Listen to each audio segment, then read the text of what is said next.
ഇപ്പൊ ഈ കാലം പറഞ്ഞ കഥ എന്ന് പറയുന്നത് ഒരു മോനമ്മ ബന്ധം ആണല്ലോ. അപ്പൊ ഈ അടുത്ത് ഒരു വീഡിയോ കണ്ടിട്ടുണ്ടോന്ന് അറിയില്ല, ഇറങ്ങിയായിരുന്നു ഒരു കുട്ടീനെ ഉപദ്രവിക്കുന്ന ഒരു വീഡിയോ. അല്ല, അതല്ല, നമ്മുടെ 10th പഠിക്കുന്ന ഒരു കുട്ടി മരിച്ചു റാഗിങ് ഒക്കെ കാരണം കൊണ്ട്.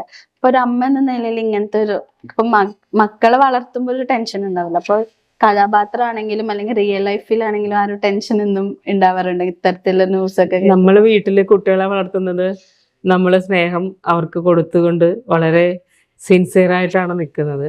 പുറത്തേക്ക് കുട്ടികൾ ഇറങ്ങുമ്പോ എന്ത് സംഭവിക്കുന്നു എന്ന് നമുക്ക് ഒരിക്കലും മനസ്സിലാക്കാൻ പറ്റില്ല, ഇല്ലേ? നമ്മൾ വളരെ അവരെ പഠിപ്പിക്കാണ്ടിരിക്കാൻ പറ്റുമോ? പുറത്തേക്ക് അയക്കാതിരിക്കാൻ പറ്റും? കൂട്ടിലിട്ട് വളർത്താനും പറ്റില്ലല്ലോ. അപ്പോ ഓരോ പാരന്റ്സും മക്കളെ പഠിപ്പിക്കാനും ജോലിക്കും ഒക്കെ ആയിട്ട് അയക്കുന്നത് വളരെ വിശ്വാസത്തോടെയാണ്. പുറത്തിറങ്ങുമ്പോൾ അവർക്ക് ഉണ്ടാവുന്ന പ്രശ്നങ്ങൾ എങ്ങനെ തരണം ചെയ്യണമെന്ന് അവരെ നമ്മൾ കുഞ്ഞിലെ പഠിപ്പിച്ചാൽ കുറച്ചുകൂടെ നല്ലതായിരിക്കും. കാരണം പെട്ടെന്ന് ഇപ്പൊ പറഞ്ഞ റാഗിങ് അതൊക്കെ നമുക്ക് ഒന്നും ചെയ്യാൻ പറ്റുമോ ഇല്ലെന്ന് അത് ഭയങ്കര എനിക്കറിയാൻ മേലാത്തൊരു കാര്യം. കാരണം വെച്ചാല് അങ്ങനെ ഒരു സിറ്റുവേഷൻ വരുമ്പോ എന്ത് ചെയ്യുന്ന അറിയാതെ കൊച്ചു പകച്ചു പോവുമല്ലോ, അല്ലെ? അപ്പൊ അത് ഭയങ്കര സങ്കടകരമായ കാര്യം തന്നെയാണ്.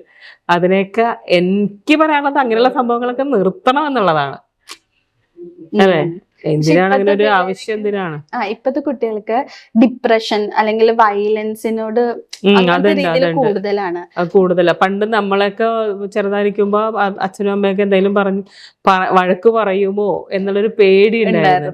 ഇപ്പൊ അതില്ല. ഇപ്പൊ ആർക്കും വഴക്ക് അവര് വഴക്ക് പറയുമോ എന്നുള്ള പേടിയാണ് നമുക്ക്. അപ്പൊ അതൊക്കെ അത് വളർത്തുന്നതിന്റെ ഒരു കുഴപ്പം അതെന്ന് വെച്ചാല് പണ്ട് ഒരുപാട് കുട്ടികളും ഒരുപാട് കുടുംബത്തിലെ അംഗങ്ങളും ഒക്കെ ഉണ്ടായിരുന്നു. അപ്പൊ എല്ലാവർക്കും അങ്ങോട്ടും ഇങ്ങോട്ടും ഒരു പരസ്പര സ്നേഹവും ബഹുമാനവും ഒക്കെ ആയിരുന്നു, അല്ലെ?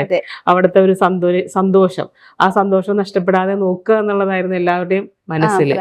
ഇപ്പൊ അതല്ല. ഇപ്പൊ കുട്ടികളെ നമ്മൾ വളർത്തുന്നത് അവരെ രാജാക്കന്മാരെ പോലെ അങ്ങനെയാണ് വളർത്തുന്നത്, ഇല്ലേ? ഇപ്പൊ അവരൊരു കാര്യം ചോദിച്ചാൽ ഇപ്പൊ തന്നെ അങ്ങ് മേടിച്ചു കൊടുക്കും. രാത്രി 12 മണിയാണോ 1 മണിയാണോ ഒന്നും നോക്കില്ല. അവരെന്താണോ ആവശ്യപ്പെടുന്നത് അവരൊരു അടിമയെ പോലെയാണ് നമ്മൾ എല്ലാ കാര്യങ്ങളും ചെയ്തു കൊടുക്കുന്നത്. ഭക്ഷണം മുന്നിൽ കൊണ്ട് വെച്ച് കൊടുക്കുന്നു, വിളമ്പി കൊടുക്കുന്നു, വാരി കൊടുക്കുന്നു, കോരി കൊടുക്കുന്നു. അവർക്ക് എന്തൊക്കെയാണോ ഇല്ലാത്തത് അതൊക്കെ നോക്കി അപ്പുറത്തെ വീട്ടിലെ കുട്ടി അതിട്ടിട്ടുണ്ടോ, എന്നാ പിന്നെ എന്റെ കൊച്ചിന് അതില്ലല്ലോ, എന്നാ പിന്നെ അതും കൂടെ മേടിച്ചവൻ കൊടുത്തേക്കാം.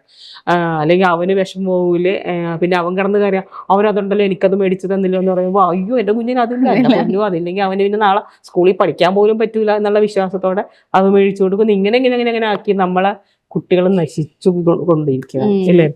അവർക്ക് ഭൂലോകത്ത് എന്ത് കണ്ടാലും അത് അവർക്ക് വേണ്ടതാണ് എന്നുള്ളൊരു വിശ്വാസം അവരെ ഉറച്ചിരിക്കുക. അപ്പൊ ആ പഴയ കാലഘട്ടം തന്നെയാണ് നല്ലതെന്നാണ് എനിക്കിപ്പോ തോന്നണം. അല്ലെങ്കിൽ സ്വയം തിരിച്ചറിയാനുള്ള ബുദ്ധി കുഞ്ഞിനെങ്കിലും ഉണ്ടാവണം. അത് കുട്ടിയായിരിക്കുമ്പോ ഓക്കെ, കുഞ്ഞാണ്, അതിന് മനസ്സിലാക്കാൻ അറിയില്ല.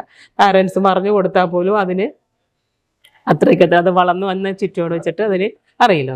പക്ഷെ വളർന്നു കഴിയുമ്പോൾ ഈ കുഞ്ഞിനെ മനസ്സിലാക്കിയില്ലെങ്കിൽ മനസ്സിലാക്കിക്കാൻ പാരന്റ്സും ബാധിച്ചാണ്. പക്ഷെ എല്ലാ പാരന്റ്സിന്റെ തലയെ കൊണ്ട് വെക്കാനും പറ്റില്ല, അല്ലെ? സമൂഹം ഇല്ല. അവന് പുറത്തിറങ്ങിയിട്ടുണ്ട്, ഒരു വണ്ടി വന്നിട്ടുണ്ടെങ്കിൽ ആ വണ്ടി ഇടിക്കാതെ രക്ഷപ്പെടാൻ ഉള്ള ബുദ്ധി അവനുണ്ട്, ഇല്ലേ? ഒരാൾ അടിക്കാൻ വന്നിട്ടുണ്ടെങ്കിൽ മാറാനുള്ള ബുദ്ധി അവനുണ്ട്, ഇല്ലേ?